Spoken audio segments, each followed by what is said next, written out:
शिवसेना से हमारे साथ संजय निरुपम जी जुड़ चुके हैं, जरा उनका रुख करते हैं।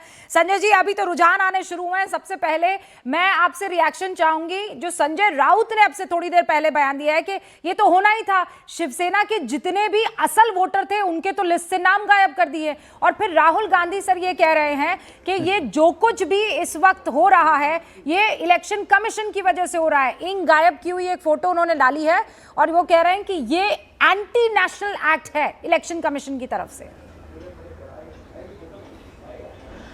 कल शाम से ही विपक्ष का विधवा विलाप शुरू हो गया है।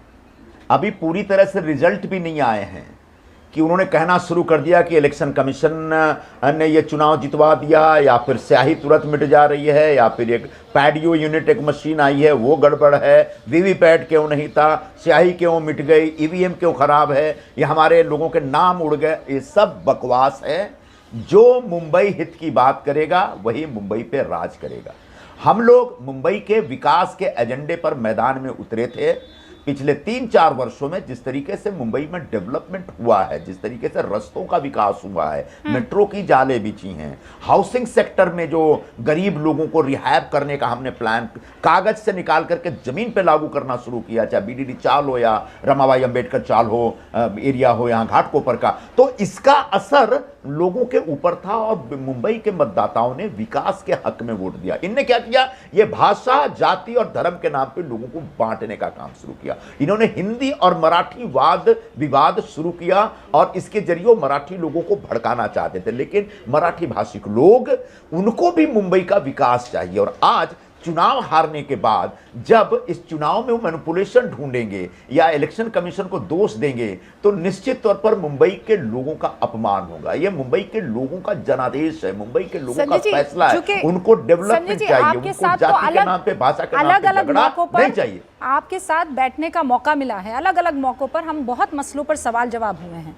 एक वक्त पर आप एक मजबूत सिपाही हुआ करते थे कांग्रेस के, और फिर आपने एक फैसला लिया। आज आप शिवसेना के बैकड्रॉप पर आगे प्रवक्ता के तौर पर, बड़े नेता के तौर पर बैठे हुए हैं। मैं आपसे ये समझना चाह रही हूँ कि आप जैसा बड़ा नेता भी जब कांग्रेस से अलग हो जाता है तो कोई वजह रही होगी, और जब कांग्रेस ये कहती है कि वोट चोरी हो रही है और आप कहते हैं नहीं, वोट उसे पढ़ ही नहीं रहे हैं, ये बात जो आप समझ रहे हैं, वोटर समझ रहा है, ये कांग्रेस क्यों नहीं समझ रही है? ये जो इंडिया गठबंधन है ये क्यों नहीं समझ पा रहा है? ईमानदारी से मैं जवाब चाहूंगी संजय जी आपसे। बहुत अच्छा सवाल है। अगर कांग्रेस पार्टी अपने इस फर्जी नैरेटिव को जिस दिन समझ लेगी और उसको समझ में आ जाएगा कि जो कुछ कह रहे हैं वो झूठ है और इसको स्वीकार करने वाला इस देश में कोई भी व्यक्ति नहीं है, उस दिन कांग्रेस की हालत सुधर जाएगी। कांग्रेस पार्टी ने कभी भी जन सामान्य से सीधे कनेक्ट करने की पॉलिटिक्स नहीं की। कांग्रेस पार्टी ने हमेशा मैनिपुलेशन की पॉलिटिक्स की है। जो दिल्ली में बैठे दरबारी लोग हैं, वो दरबारियों की कोई जमीन नहीं है, उनका कोई जनाधार नहीं है। और ऐसे लोग जब फैसले करेंगे तो सचमुच सर्वसामान्य लोगों के बीच, आम जनता के मन में क्या है इसका कोई उनको अंदाजा नहीं रहेगा। और ऐसे ही लोग राहुल गांधी को गलत जानकारियां देते हैं और राहुल गांधी जी कभी अपने रिसर्च के जो मटीरियल होती है उसको बगैर रीचेक किए जिस तरीके से मैदान में उतरते हैं वो हमेशा उनके मुंह पर उल्टा पड़ता है। वोट चोरी कोई मुद्दा ही नहीं है। मैंने कल जैसे वोट चोरी कोई मुद्दा नहीं है, कल मैं अलग-अलग मुद्दा नहीं है। इलेक्शन कमीशन कह रहा है वोट चोरी कोई मुद्दा नहीं है। बिहार में हमने देखा वोट चोरी कोई मुद्दा नहीं है। बट राहुल गांधी जो पहला ट्वीट आज करते हैं वो वो एक कदम आगे बढ़े हैं संजय जी। वो ये कह रहे हैं वोट चोरी एंटी नेशनल है, राष्ट्र विरोधी कृत्य है जो की जा रही है। वो इस बात पर अड़िग है अभी भी।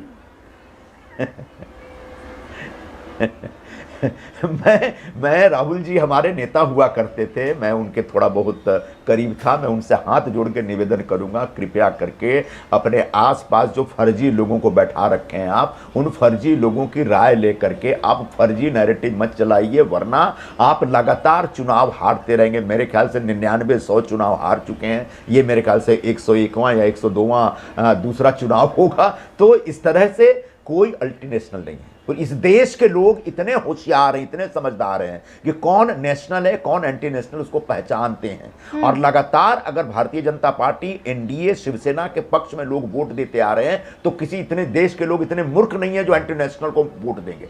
आप एंटी नेशनल होते जा रहे हैं।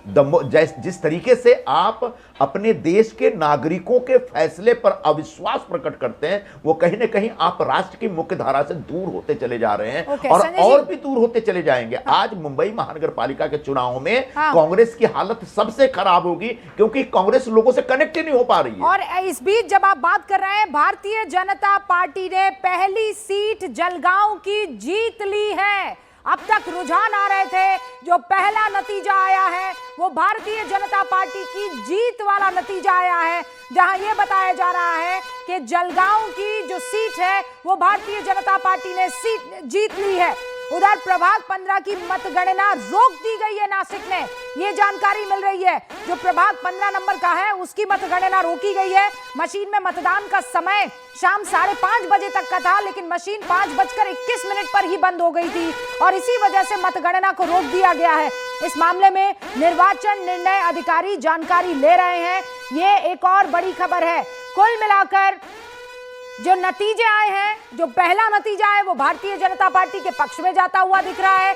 जो रुझान है वो महायुति के पक्ष में जाते हुए दिख रहे हैं और वो रुझान ऊपर की तरफ आपको दिखाई दे रहे हैं। अलग अलग महानगर पालिका नीचे की तरफ आप देख सकते हैं। पुणे में भारतीय जनता पार्टी को 8, शिवसेना को 5 और उधर यूबीटी को 4 सीटें दिखाती हुई नजर आ रही है। एमएनएस के खाते में 1 सीट आई है। उधर अकोला में आप देखिए 29 सीटों पर भारतीय जनता पार्टी आगे चल रही है। शिवसेना 14 पर है, यूबीटी 4 पर है और मनसे 1 पर आगे दिख रही है। एनसीपी के खाते में भी 2 रुझानों में इस वक्त सीटें आती हुई दिख रही है। ये पुणे और अकोला का आपको मैंने आंकड़ा दिया। अब लातूर को आप देख लीजिए। नागपुर में बम्पर भारतीय जनता पार्टी 25 सीटों पर आगे चल रही है। शिवसेना महज 2 सीटों पर, उद्धव ठाकरे की पार्टी महज 4 सीटों पर आगे चल रही है और मनसे का खाता भी नहीं खुल पाया है और ना ही एनसीपी का। हमारे साथ गार्गी नंदी रॉय भी जुड़ी हुई हैं, हमारे साथ इस वक्त नवीन जी भी जुड़े हुए हैं। मैं लेकिन गार्गी क्विकली आपसे जानना चाहती हूं और उसके बाद संजय जी ने जो बात कही है तहसीन पुनावाला, आई एम श्योर आपको उसका रिबटल देना होगा, लेकिन उससे पहले गार्गी। जी रूबिका, संजय जी से मैं सहमत हूँ क्योंकि जो राहुल गांधी का ने आपको पता है वो रिकॉर्ड एक ही जगह पे अटक जाता है। राहुल गांधी का ये हाल है, उनको ये पता नहीं चल रहा है कि वो जो रिकॉर्ड अटक गया उनको उसमें बिहार में कोई असर नहीं हुआ, बिहार में रिजल्ट नहीं मिला। और कांग्रेस का जो समस्या है, कांग्रेस रूबिका एक सेंट्रिस्ट पार्टी था लेकिन वो लेफ्ट के तरफ जा रहे हैं। और जो संजय राउत जी ना, उनको मैं देखती हूँ तो मुझे महाभारत के शकुनी मामा याद आते हैं। शकुनी मामा तो पांडव और कौरवों को लड़ाया था और ये क्या आपस में बीजेपी और सेना जो एक नेचुरल अलायंस था 1997 से मुंबई में, उनको ही लड़ा दिया है। और जब रूबिका एक पार्षद कोई ढूंढते हैं, नेता ढूंढते हैं, वो ऐसे चाहते हैं कि उनको आवाज दे, वो आए।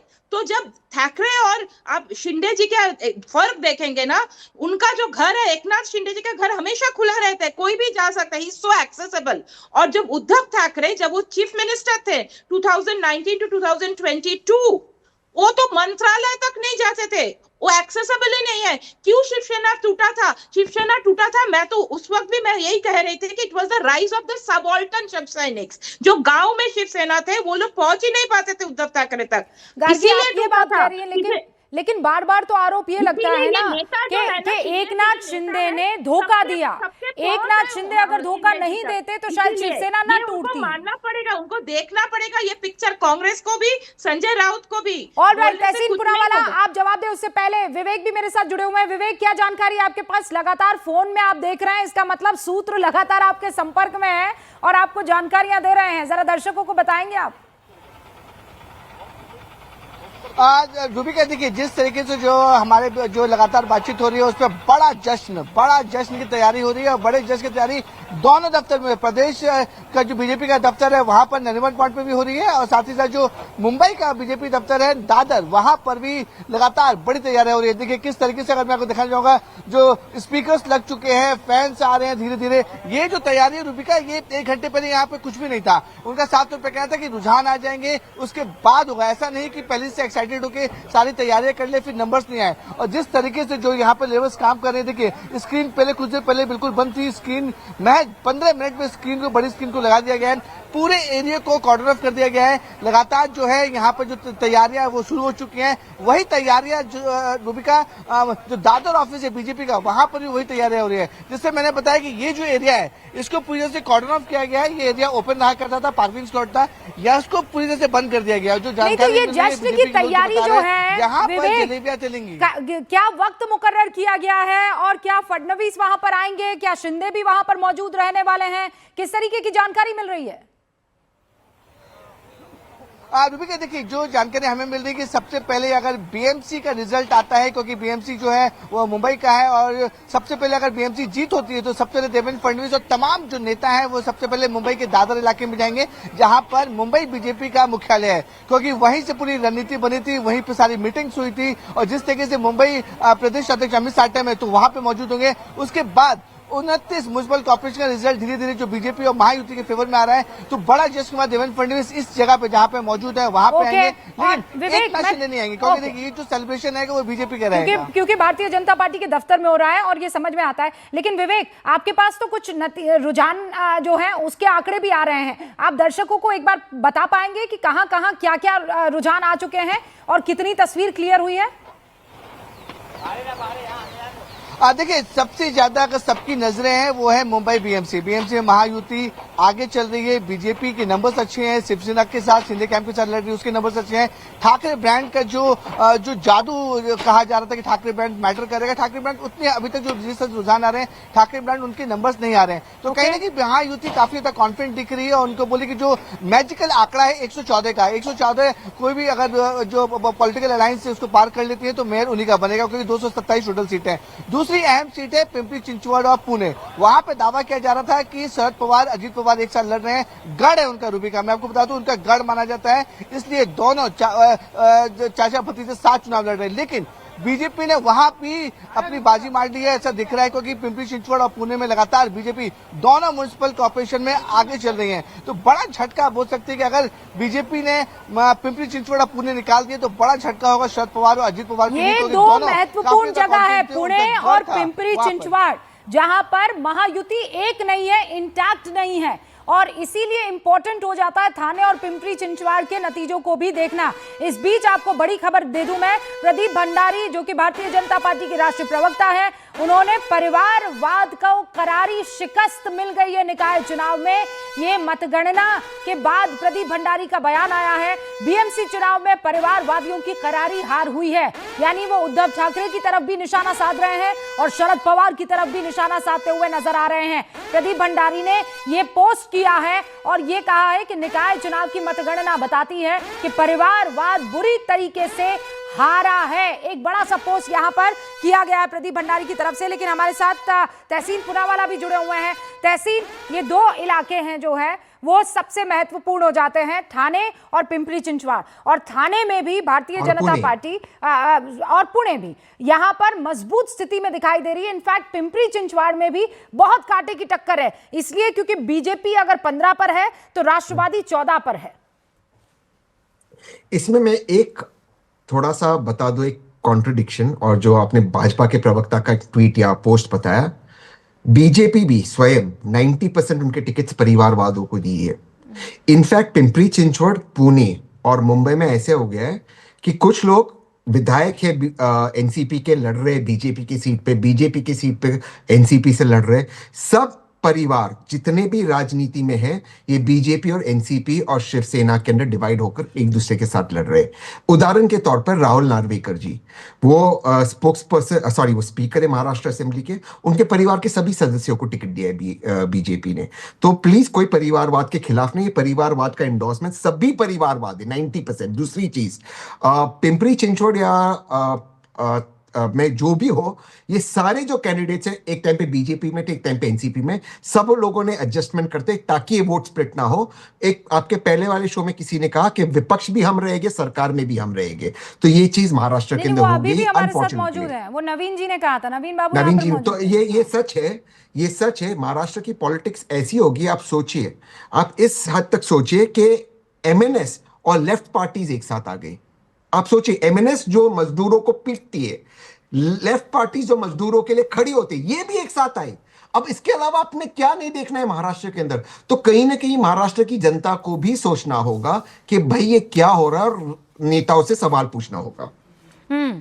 लेकिन यहाँ पर स्ट्रैटेजी, राजनीति में स्ट्रैटेजी बड़ा मायने रखती है, और ऐसी स्ट्रैटेजी है यहाँ पर तो कौन किसके साथ जा रहा है पता नहीं चल रहा है। एक बड़ी खबर बस मैं दर्शकों को बता दूं, 2 नए मेहमान हमारे साथ जुड़ चुके हैं।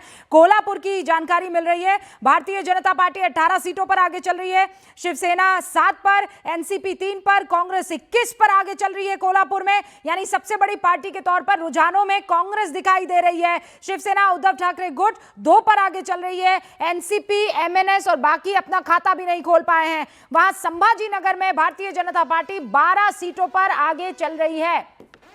अभी आपको ये बता दें कि ये जो हलचल हो रही है, जो हर अपडेट है, जो बड़े रुझान आपके सामने आ रहे हैं, न्यूज़ 18 इंडिया ने इसके लिए बड़ी तैयारी की हुई है। हमारे सारे रिपोर्टर्स वहां मौके पर मौजूद हैं और सबसे तेज और जिसे कहते हैं क्रेडिबल नतीजे आपको हम यहां पर दिखा रहे हैं। ग्राउंड पर मौजूद है मेरे सहयोगी विवेक और न्यूज़ 18 इंडिया की पूरी टीम। अरुण भी वहां पर मौजूद है, शिवानी भी, हमारे साथ प्रीति सोमपुरा भी मौजूद है।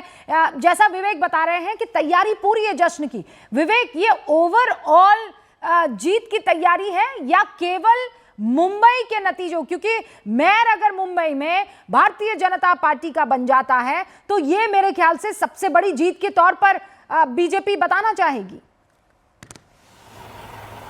हाँ बिल्कुल सही कह रूबिका। देखिए 25 साल बाद अगर बीजेपी का मेयर बनता है तो लंबा इंतजार है, क्योंकि इससे पहले सिर्फ और सिर्फ उद्धव ठाकरे की जो पार्टी शिवसेना हुआ करती थी उसमें उनका ही मेयर रहता था, और 25 साल बाद बीजेपी ने पूरी ताकत झोंक दी, क्योंकि देखिए उद्धव ठाकरे अलग हो गए हैं और बीजेपी इस बार एकनाथ शिंदे के साथ चुनाव लड़ रही है। पर विवेक 25 साल बाद नहीं, वो तो चलो साथी हुआ करते थे। मेरे ख्याल से पहली मर्तबा ऐसा होगा जब भारतीय जनता पार्टी का मेयर बन रहा है, for the first ever time. बिल्कुल सही रूबिका। देखिए जिस तरह से रुझान आ रहे हैं, जिस तरह से नंबर्स आ रहे हैं, बीजेपी के जो मेयर हैं वो बनने के बहुत अच्छे चांसेस इसमें नंबर आ रहे हैं, क्योंकि बीजेपी देवेंद्र फडणवीस ने साफ तौर पे कह दिया था कि अगर महायुति जीतती है तो जो मेयर होगा वो बीजेपी का होगा, क्योंकि नॉर्मल सी बात है, सबसे ज्यादा सीट पर बीजेपी लड़ रही है 137 और 90 सीट पर लड़ रही है एकनाथ शिंदे। तो जो नंबर रेशियो भी देखा जाए तो उसमें बीजेपी अगर नंबर 1 पार्टी बनती है दोनों पार्टियों में से, तो जो मेयर होगा बीजेपी होगा। देखिए भगवा रंग जो है वो लगना शुरू हो चुका है। अब देखिए किस तरीके से जो तैयारी ब्रिजमोहन जी हमारे साथ जुड़ चुके हैं और पांडे जी हमारे साथ जुड़ चुके हैं। एक सेकंड आ रही हूं मैं। ब्रिजमोहन जी, क्या जानकारी आपकी? कितने डब्बे मंगवाए मिठाई के आपने?